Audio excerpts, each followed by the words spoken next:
Нургайса Тлендиевтин 100 жылдыгына карата иш-чараларды быйыл ЮНЕСКОда өткөрүү пландалууда. Казак композиторунун мааракеси эл аралык уюмдун эскерүү даталарынын жылнаамасына кирди. Чечим ЮНЕСКонун башкы конференциясынын 42 сессиясында кабыл алынды. Ал эми күзүндө уюмдун Париждеги штаб кеңсесинде концерт уюштурулуп, анда белгилүү казак музыканты менен композиторунун музыкалык мурасы сунушталат. Белгилей кетсек, Нургайса Тлендиев ар түрдүү жанрдагы 500дөн ашуун чыгарма жазган.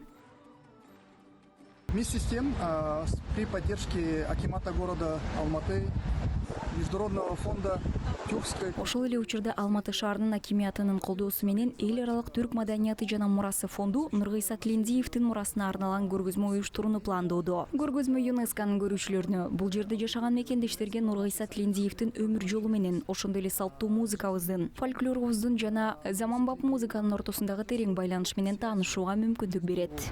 Нашей традиционной музыкой, фольклором и современной музыкой, который помогал выстраивать Нургайса Тлендиев.